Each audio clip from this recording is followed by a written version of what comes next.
I am Arwa Kapasi. By profession, I am a counseling psychologist and I work with special needs children. And I am also a founder of an NGO known as Pathways Foundation. This NGO is an initiative of Saifuddin Madhuban Trust. I started in 2019, but before I started this, I have worked with several NGOs since 2010. The NGOs that I was working with, they used to work in particular sector like health or education, or then uh, picking up bright students and guiding them, focusing them. But then I felt that when we need to work with the community, it needs a wholesome um, help. Like, no, it's not like that they need help in any particular area. So I thought of starting an NGO and giving them a very wholesome need based help in whichever area they want. So that is why our objectives are education, preventive health, awareness of different kinds, and skill development, and giving them livelihood opportunities. So in education, we are working with slow learners and children with learning disabilities. We give them remediation, and we also do counseling.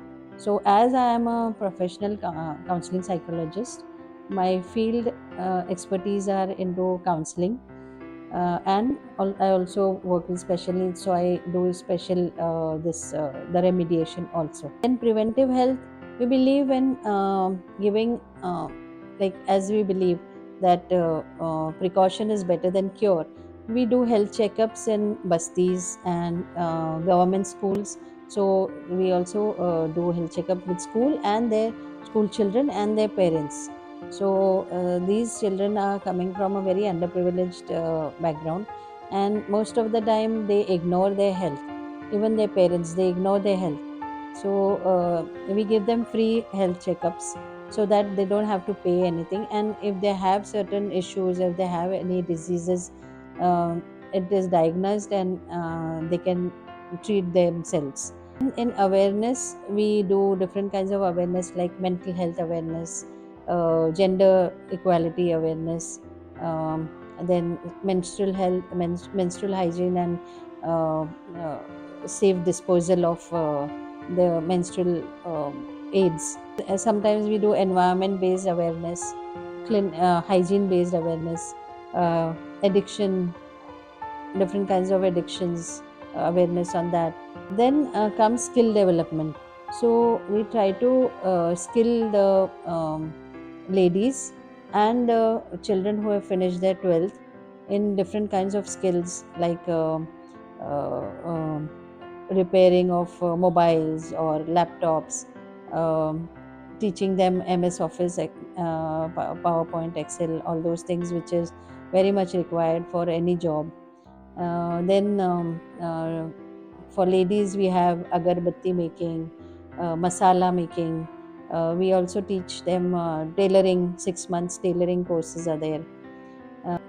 We also have some special needs individuals coming to our center, and they do block printing, and we train them for that, so that they can take it up as a profession and stand on their feet, like kind of after they in their own homes, in their own environment. uh, we give them livelihood by, like, whatever products that they make. We try to in different exhibitions and amongst our WhatsApp and Instagram handle, we promote their products and uh, try to sell them. And whatever we get from that, after selling the profits, some part, the raw material and whatever, if we have bought, that part is cut, removed from the profit, and then the rest is given to them. There are certain ladies who have learned stitching from us, and they are working with us, and we make home utility products like pillow covers and table mats and table runners, um, tote bags, purses, which gives them some livelihood opportunities.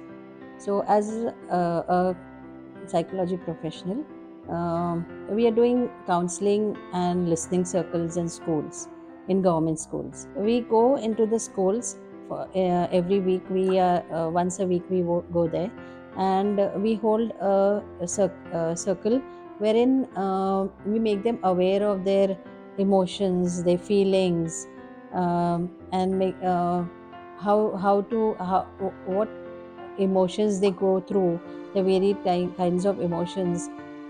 Even if anger and uh, aggression and sadness, all these are there, but we try to tell them that all these are like we shouldn't brush them off, and we shouldn't take them as a negative thing and kind of scare away with them, but you need to work on them. So, expressing your feelings will give you more of a kind of outlet to all these emotions, like how to handle them. It will give you a better handling capacity, coping strategies. All these we work with them, and how to take self care when you are going through certain things. And then the expression that they lack, so there is nobody at their homes to talk to them, where they can express things. And even in the friend circle, it's not easy to trust everybody to express your innermost feelings and emotions. So, through our listening circles, this is the opportunity that they get, where they can express themselves and talk about their fears and their different kinds of feelings and emotions. During my counseling, if there are certain cases who are critical and have issues that cannot be only solved through talk therapy or counseling, I give them bark flower remedies. Bark flower actually is made from the extracts of medicated flowers. So it was started by Dr. Bach. On his name, this remedy is a bark flower therapy. And similar to homeopathy, these remedies are given into water or then in those sugar pills. These remedies work on emotional imbalances, and the symptoms are taken, and the history of the person is taken, and accordingly the remedy is prescribed. So during one of the case that I had in my counseling, uh, a person who had lost his voice due to certain trauma. So when he came for counseling, somebody brought him to me and said that suddenly he was fine at night, he was speaking, and suddenly morning when he got up, he had lost his voice, and we don't know what has happened to him. Please look through this. So as he didn't have voice, whatever I was asking him, he was writing and expressing himself. So I realized that he was due to certain thing in his life, he had lost his voice due to that trauma of that uh, phase. And then I taking his history and all his symptoms, I prescribed him the baklava therapy, and within 3 days he got his voice back. So the family was very happy about it, and that is how, like, it helps, and it is a very miraculous thing. uh, this is one of the case, but many other cases I have seen miraculous effects coming of this medicine.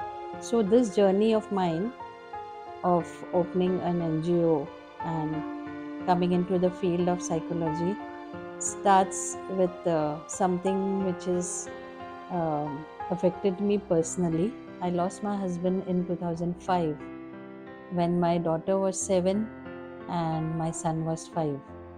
And this was a big blow to me, and it shattered me. Uh, I couldn't even get out of this grieving phase And I got another big blow, which was my mother was diagnosed with cancer. This was another big blow for me, and one after the other, getting such traumas. Uh, I went into severe depression, and I had some chemical imbalances. Didn't know what to do. I myself had to go to the neurologists and take medicines. I couldn't handle my children. I used to get angry. I used to get frustrated with them all the time. And poor children, they were suffering. I didn't know how to handle this, and then I thought that this is not me, and I cannot do this my whole life. I This is not what I wanted to be. So once when I was sitting with my mom in a hospital, I came across this small ad in a newspaper of an institute from Andhra Pradesh. They had this distance learning course in psychology, and I somehow felt that I should do this, which will help me get understand myself and understand other people and the situation, how to handle different types of situation that I come across. So I took the admission, and that really helped me. The books and all, they really helped me, and I came very strong. I came out of my uh, phase that I was going through. Then I also did my course in Bach flower. I don't know, I don't remember how I came across this therapy, this remedy, but I just came across it, and I did this course in learning how to practice Bach flower. So I myself took Bach flower medicine, and it helped me tremendously. My own understanding my psychology and Bach flower together was a combination that brought me out of this phase. Once I was out of this phase, um, I felt that this doing psychology has helped me, and I wanted to help others who were going through such problems. So I was looking out for working with um, into this field, working with people with mental illnesses. So my message towards the end is that everybody goes through problems, and there are struggles in everybody's life. Life is not easy. So the my story, I have gone through problems, but there were support, and my dad, I must say, it was the strongest support for me. In the similar way, there are people in your life who are supportive. So one must just try to find this person, their supportive person they have in their life, the person they may trust, and become strong from the phase they are going through. See, once you go through issues like that, you also learn so many things. So it is even a learning experience. So rather than just going into your own shell and feeling why this has happened to me, and just cribbing on things that they are happening with them, we one needs to find a way out and become strong, and just finding out ways out, coming out of that phase. And once you are strong, I think I'm sure that uh, even your family will find the strength in whatever you are doing. So my children are, after doing all this, they are very very kind of uh, proud about what I have done, and they are also getting inspired. So it's an inspiration for other people also. So this was not only a thing for me, but my taking these steps in my life, it has been an inspiration for my children also, and they are following the path. So similarly, I think if we just sit cribbing and crying, it is not going to help us, and it's not going to help anybody in any way. So this is just a message that come out of your face strongly, and be strong for yourself. And the other step would be becomes helping hand for somebody else in your surrounding who needs you. Thank you.